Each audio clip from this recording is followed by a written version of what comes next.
pagi teman-teman. Sebelumnya assalamualaikum warahmatullahi wabarakatuh. Oke, teman-teman belum sarapan ya? Lemes sekali jawab salam sampai tidak bertemu. Ada pepatah tak kenal maka tak sayang. Maka izinkan saya memperkenalkan diri dulu. Nama saya Giska Ramadhana Sapitri dari Universitas Radin Mas Said Surakarta, UIN Surakarta biasa teman-teman. Ada yang sudah pernah ke kampus UIN Surakarta atau bahkan berniat untuk kuliah di UIN Surakarta? Angkat tangan. Masya Allah. Oke, langsung saja pada intinya. Teman-teman pasti bertanya, ada apa kok datang ke sini, datang ke sekolah ini? Oke, di sini saya ingin sharing-sharing kepada teman-teman tentang permasalahan yang sering terjadi di sekolah kalian. Salah satunya adalah bullying. Oke. Oh iya, sebelumnya minta maaf ya teman-teman karena tidak memakai LCD karena tadi ada problem. Untuk mempersingkat waktu, maka saya memilih untuk memakai media ini saja dan teman-teman mendengarkan. Oke, karena waktu kita terbatas, tidak banyak waktu, langsung saja pada inti materinya.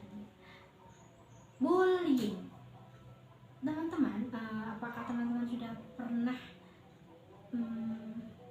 mengenal jenis-jenis bullying? Bullying itu ada beberapa teman-teman, ada 5. Yang pertama ada verbal bullying.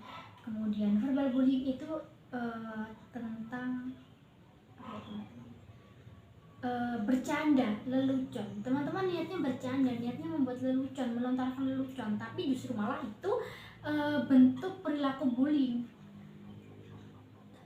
Teman-teman sadar akan melakukan lelucon, bercanda, tapi teman-teman tidak sadar bahwa yang teman-teman lontarkan itu, lelucon yang teman-teman lontarkan itu adalah perilaku bullying yang menyakiti hati orang lain, yang menyakiti hati korbannya. Kemudian yang kedua adalah physical bullying atau perundingan fisik. Bullying dalam bentuk fisik itu sangat berbahaya teman-teman. Karena teman-teman kalau sudah berusia 17 tahun lebih, itu kalau berurusan dengan hukum itu udah panjang teman-teman. Jadi hati-hati dalam bersikap. Kemudian social bullying, perundingan sosial itu biasanya dilakukan oleh sekelompok orang. Misalnya gerombolan si A ini suka membuli teman yang satu ini, si Z misalnya, seperti itu. Jadi bullyingnya itu biasanya gerombolan yang apa ya teman-teman ya, gerombolan yang dianggap wah ini si paling keren nih, si paling gitu loh, teman-teman mengerti ya. Kemudian ada bullying di dunia maya. Wah, ini sangat marak ya teman-teman. Komentar para haters yang tidak dikendalikan, para netizen yang tidak terkendalikan, wah itu benar-benar sangat marak.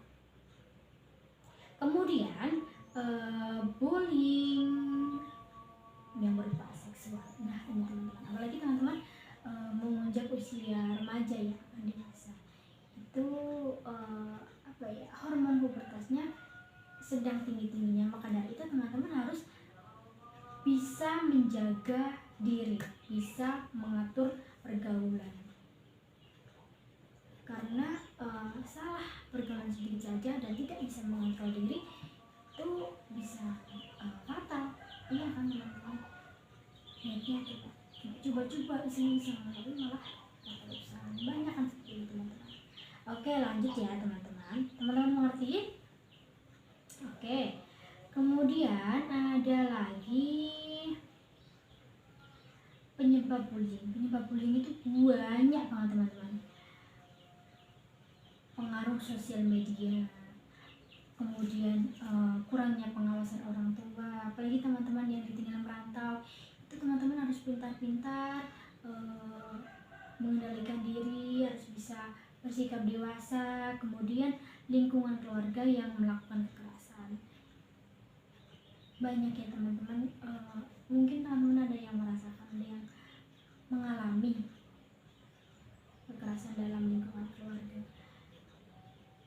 Itu sangat-sangat mempengaruhi juga ya teman-teman, karena kadang kita melampiaskan rasa kita, kekesalan kita dari rumah itu ya juga di lingkungan sekolah kita, di lingkungan bermain kita, seperti itu. Kemudian tidak peduli antar sesama atau apa, egois, betul sekali. Kemudian fenomena geng dan ikut-ikutan teman, ya seperti yang tadi, seperti yang social bullying, berkelompok. Jadi kalau kelompoknya itu suka membuli, ya otomatis dia ikut membuli temannya karena ikut-ikut, biar kelihatan keren lah, biar kelihatan gaul, biar sangar gitu kan ya. Kemudian ada lagi dampak bullying. Langsung ya teman-teman, nanti setelah saya menjelaskan selesai, teman-teman boleh bertanya yang belum jelas di mana. Dampak bullying itu bisa terkena masalah psikologi, kemudian masalah fisik ya, yang tadi fisik bullying tadi. Kemudian kalau fisik psikologi itu yang ya bisa karena ilah lucuan tadi, itu yang bercanda tapi malah kena mental. Terus kemudian gangguan tidur, jadi tidurnya kurang nyenyak karena terus memikirkan, ya Allah kenapa aku dibully terus. Overthinking, jadi insecure, nah itu. Terus ada yang sampai depresi, sampai pengen bunuh diri. Banyak kan teman-teman, karena dia nggak punya teman, karena dia depresi gitu, sampai berpikir untuk bunuh diri. Kemudian tidak dapat menyatu dengan orang sekitar karena dia minder, insecure, karena dia dibully terus. Sakit hati juga kan teman-teman. Kemudian gangguan prestasi, karena kalau udah seperti itu terus masuk sekolahnya jadi malas, jadi takut, malas sekolah, takut sekolah, nanti di sekolah dibully, nanti di sekolah banyak yang ngejek, seperti itu kan. Kasihan ya teman-teman, korbannya itu kasihan. Coba teman-teman mengalami seperti itu, orang tuanya kan juga nggak rela, nggak itu kalau tahu anaknya itu jadi korban bully. Nah, sulit percaya pada orang lain karena apa? Karena ya mentalnya sudah berpikir, mindsetnya sudah berpikir nanti ujung-ujungnya dia bercanda terus jadi ngejek aku, terus jadi gini, terlalu overthinking dan terlalu percaya pada orang lain.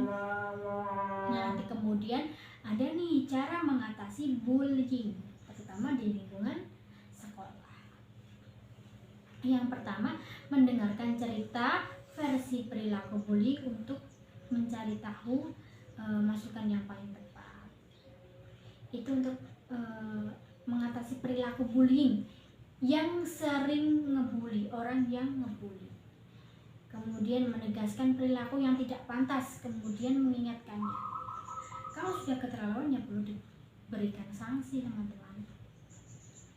Terus memberi konsekuensi. Apabila nanti dia nekat melakukan pembulian itu lagi, ya harus kita kasih teman-teman. Seperti itu ya. Teman-teman juga, kalau teman-teman kiranya itu dibully, terus teman-teman itu bisa menegur temannya, terus bisa diingatkan, jangan takut. Dalam arti di sini orang nggak terus teman-teman terus melakukan kekerasan, bahkan fisik tuh enggak. Dibilang jangan seperti ini, tidak baik, seperti itu. Pasti teman-teman paham ya kan, teman-teman sudah anak SMA. Terus kemudian apa lagi ya teman-teman ya?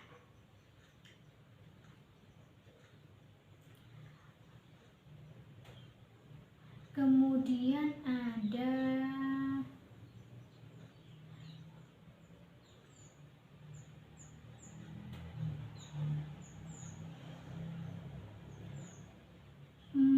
mengajak pelaku bullying untuk bertanggung jawab pada tindakannya dengan meminta maaf kepada korban.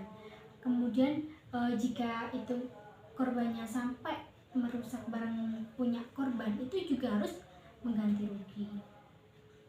Terus membantu si korban bullying itu agar bisa up lagi, bisa bersosialisasi lagi, bisa keluar dari pikiran yang tadi, yang insecure, yang kurang percaya pada orang lain, seperti itu.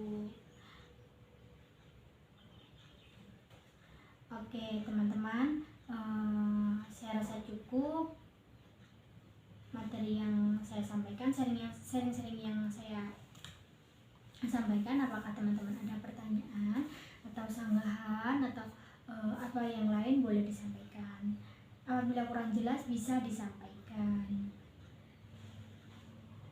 Oke. Oh iya,